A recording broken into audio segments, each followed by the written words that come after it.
and good evening to India Sense. I'm Gaurie Dwivedi. Let's start the show with headlines coming in this Friday evening.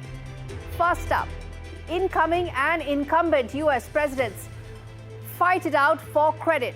But the ceasefire deal between Israel and Hamas paves the way for return of hostages. The question we ask, is this a temporary truce or will this finally bring permanent peace in the region? Amidst Imran Khan's rising popularity, Khan gets yet another conviction in yet another case. Will this mean the end of the phenomena called Imran Khan, or will this hit the Sharif juggernaut? We decode. India continues to be the fastest growing economy in the world. World Bank projects 6.4% growth rate for this year and 6.5% next year for the Indian economy. President-elect Donald Trump is set to be sworn in on the 20th of January. From global tech CEOs to big leaders, it will be a star-studded affair. His welcome ball has raised record donations. While Xi Jinping has been invited, Putin has not. The world waits as the Trump era is set to begin in 48 hours. Bangladesh's descent continues. The country's Reform Commission recommends removal of the word secularism from constitution, even as Pakistani army is all set to visit Bangladesh for joint military activity. Should India be worried? And the world's largest religious gathering begins in Kumbh. Over 400 million people, or the size of the entire Europe, is set to visit Prayagraj over the next 45 days in search for moksha, or salvation, at the holy place of Triveni Sangam.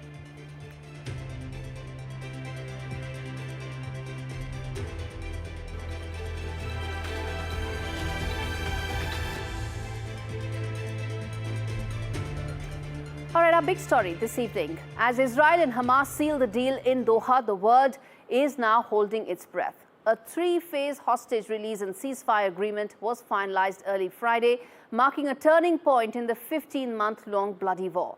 Yet we ask, will this be the foundation for a lasting resolution, or is this, well, wishful thinking? Hostage releases are the first step in what is going to be a very broad arrangement. Israel hopes that this will be a broader regional shift. After all, previous deals in the region have been marked by promises that have been broken before the ink even dried. But this agreement goes beyond just Israel and Hamas, because this war has been more than just about Israel and Hamas. It reshaped the entire West Asia.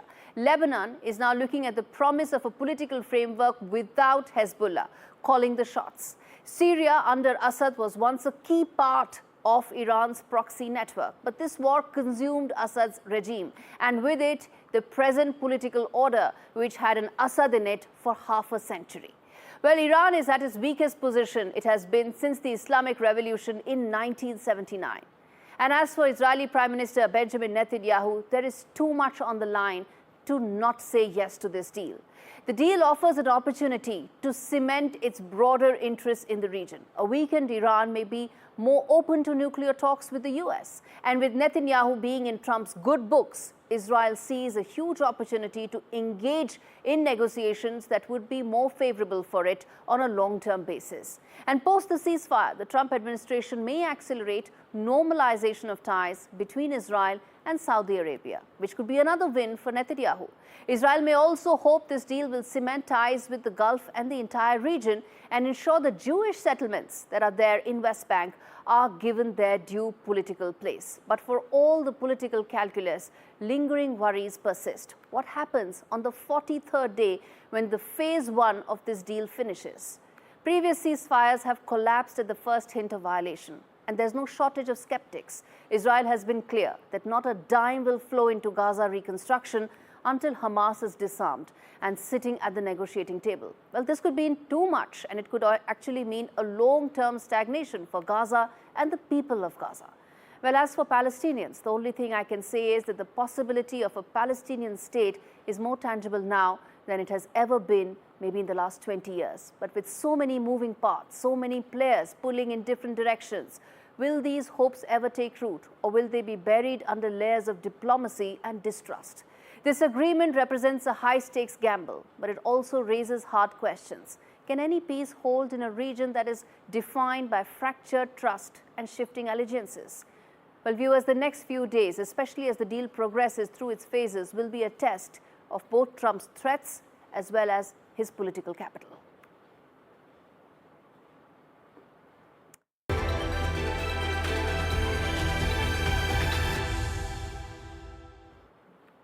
All right, the wide-angle story on the show.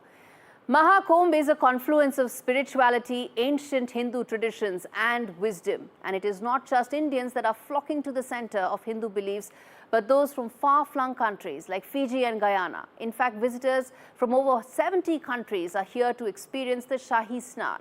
And with the next 45 days set to witness the largest congregation of humanity in Prayagraj, the Uttar Pradesh government is doing everything it can to make the Kumbh a once-in-a-lifetime experience. This report tells you why it's time to head to Prayagraj.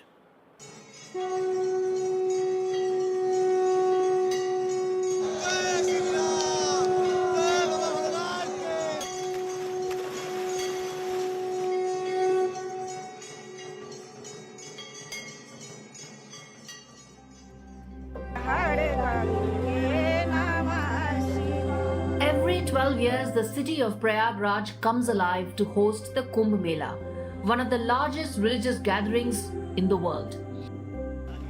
But 2025 is not like any other Kumbh Mela.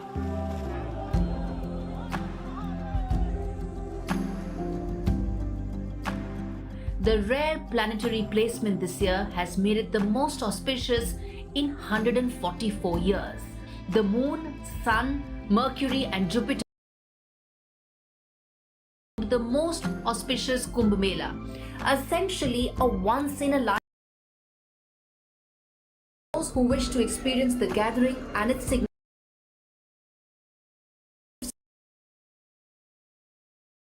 this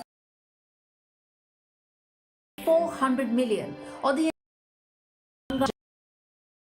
believe that a dip at Triveni allows one to wash away their sins of life, something that people were looking to achieve. See, with Sanskrit having found roots in Germany, Poland, Japan and many other countries, foreign tourists and believers have flocked in from over 180 countries. There are a large number of foreign tourists and believers all over Maha Kumbh. Very excited because it's such a huge opportunity to take part in this Kumbh. We were surprised, it's so nicely arranged. I feel like we came to a very pure place. The sheer numbers are unnerving. Eyes of Portugal congregate at a single place on a single day.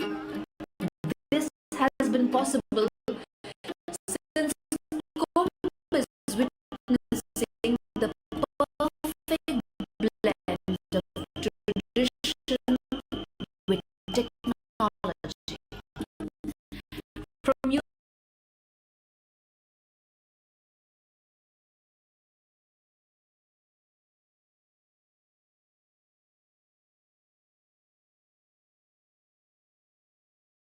CCTV footage to deployment of drones to mobile tracking apps to estimate crowd via active devices.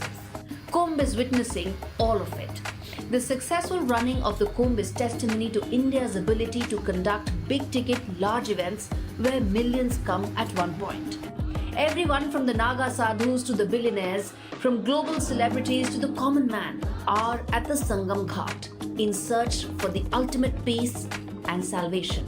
And along the way, they are experiencing the cultural extravaganza of this festival, showcasing India's rich, diverse and ancient cultural heritage passed on through generations and centuries.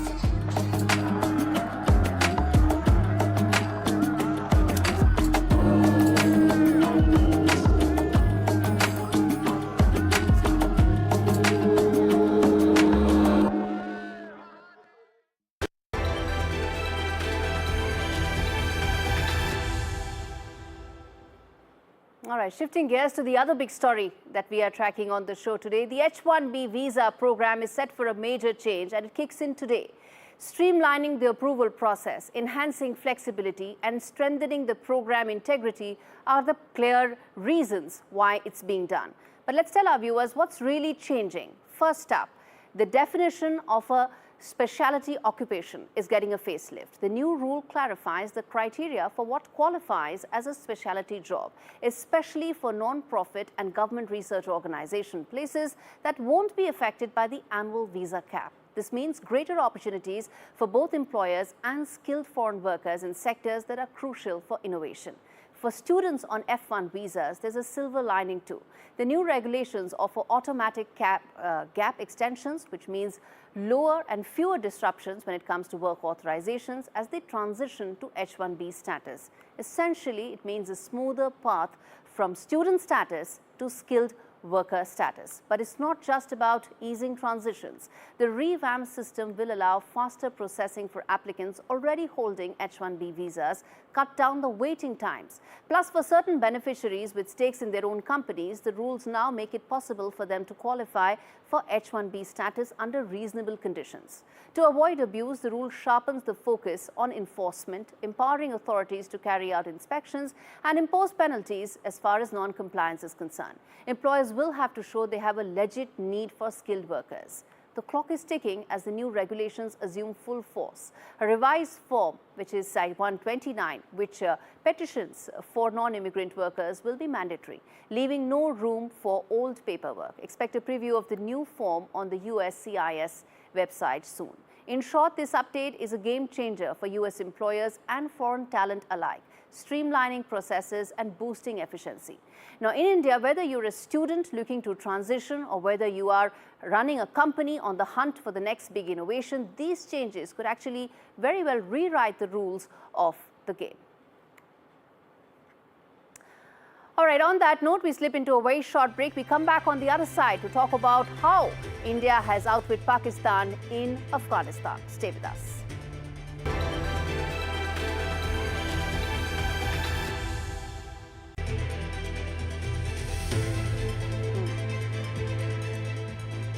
Welcome back to Watching India Ascends. We now turn our attention to the other key story we are tracking. As the saying goes, you reap what you sow. And in Pakistan's case, its long-standing support for the Taliban has come back to haunt it in the worst possible way. Once a pawn in Islamabad's geopolitical game, Taliban has turned the tables, launching attacks of its own and testing Pakistan's borders. And if that wasn't enough, Islamabad now finds itself in the ironic position of watching India, its bitter rival, cozy up to Taliban. It seems the strategic depth Pakistan once sought has now turned into an unbearable quagmire of miscalculations. This report tells you the story in detail.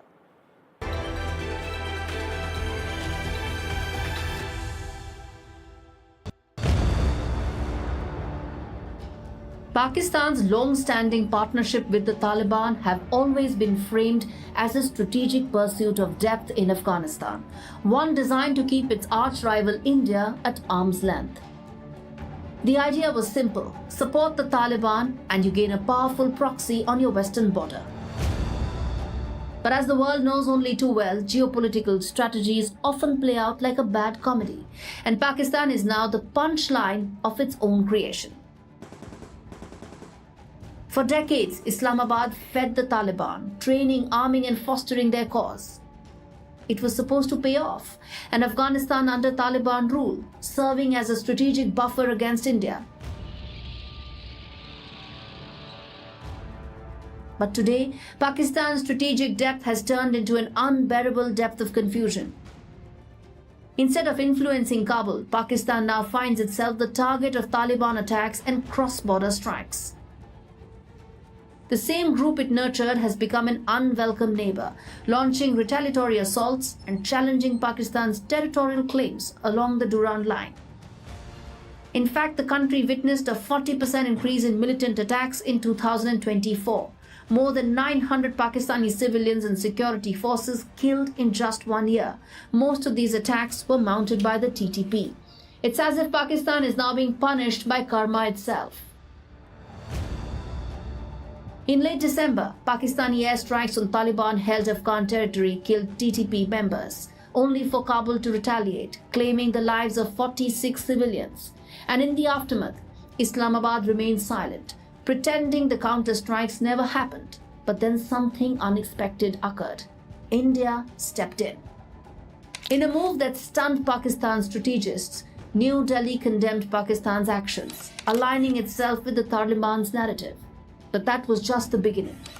Just days later, India's Foreign Secretary met with Taliban's Foreign Minister in Dubai, marking the highest level engagement between India and the Taliban since Kabul fell in 2021. Suddenly, Pakistan is watching helpless as India grows closer to the very regime it once considered a foe. New Delhi is offering aid, facilitating trade through Iran's Chabahar port, and even assisting with Afghanistan's refugee crisis. The bottom line is simple. Pakistan's decades of duplicity have backfired. As the old adage goes, the Taliban bites the hand that once fed it. And in the theatre of geopolitics, this absurd drama has only just begun. On Inside Story, we talk more about Pakistan. Well, it has an Imran Khan problem. Whether it's the army, its deep state, its government led by Shahbaz Sharif, all have been trying to find a solution to their Imran Khan problem. And they have only one solution: keep him in jail on yet another case. So there's another case of misuse of power in which Imran Khan has been convicted yet again. His legal troubles have been compounding ever since he left office as Prime Minister. He now faces over 150 cases, is already serving 3 jail terms which are running concurrently. But this strategy will not solve Sharif or the army chief's problem. Imran Khan is popular. His popularity is unfazed by his long jail terms. His clarion calls are being answered by his supporters, and he has remained undeterred in his demands regarding an election audit and rollback of the law that made the Supreme Court of Pakistan a puppet of the army. But this new conviction will make matters worse for Shahbaz Sharif. Trump 2.0 begins in less than 3 days. And as of now, the Sharif government has no lines of communication with Team Trump. In fact, there's not even been a phone call. On the contrary, Imran Khan and Donald Trump have some rapport. It's unclear if Trump will wade into Imran Khan's messy incarceration, but what's clear is that the fresh conviction is unlikely to help Shahbaz Sharif break ice with Donald Trump anytime soon. All right, turning our attention to the other very important story on India's sense. After years of icy relations, a Bangladeshi general has crossed the line into Pakistan, signaling a thaw in ties. But as the two nations warm up, India is watching closely, wary of a possible storm that may brew in its backyard. Could this new alliance reignite old tensions and tip the region towards conflict? Our next report unpacks the growing concerns along India's border due to growing proximity between Bangladesh and Pakistan's military. Take a look. A top Bangladeshi military official, Lieutenant General S.M. Kamarul Hassan, has visited Pakistan. A first for the two countries with a bitter past. The visit to Pakistan's general headquarters in Rawalpindi signals a warming relationship with discussions surrounding military cooperation and regional security. But beneath the surface of these renewed ties, an unsettling narrative is emerging, one that India is closely monitoring. Since Sheikh Hasina's ousting in Bangladesh last year, the military ties between Pakistan and Bangladesh have suddenly thawed. High-level meetings, including one with Pakistan's army chief, have underscored a stronger defense relationship, something that was never to happen given the wounds of rape, torture and brutality that Bangladeshis nurtured for decades. Could this new alliance signal the rise of anti-India rhetoric on India's eastern and western borders? For years, the Bangladesh army, shaped by decades of Pakistani influence post-1971, distanced itself from Islamabad's reach. But with this shift, India faces the possibility of a strategic recalibration in its backyard, as the potential military training agreement between Pakistan and Bangladesh takes shape. The first Pakistani-led training module for Bangladesh Army officers is set to begin in February 2025 at Main Singh Cantonment. This could reignite concerns of Bangladesh being drawn back into Pakistan's fold, as extreme elements are being mainstreamed just like Islamabad has always done so.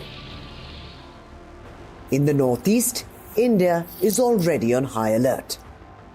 Explosives from Pakistan have reportedly found their way into Bangladesh, heightening security concerns. As Bangladesh warms up to Pakistan, its border tensions with India are becoming routine. As both sides clash over border infrastructure, India is adamant about securing its land and preventing cross-border crimes. 81% of the 4,156-kilometer border now fenced, India is determined to keep its defences strong. But the implications of these border disputes could turn the region into a powder keg, ready to ignite at the slightest spark. As tensions simmer, India's military readiness along the Bangladesh border remains unwavering. The question remains, will this thaw in Bangladesh-Pakistan relations pull the region back into a dangerous spiral of conflict? Only time will tell, but one thing is clear. India will not lower its guard. All right, viewers, as we wrap things up, on your screens is the QR code. Scan it for all the latest stories, views, news, perspectives, and the big interviews. That's all the time I have in this edition of India Sense. Thanks so much for watching, viewers. Thank you, and see you next week.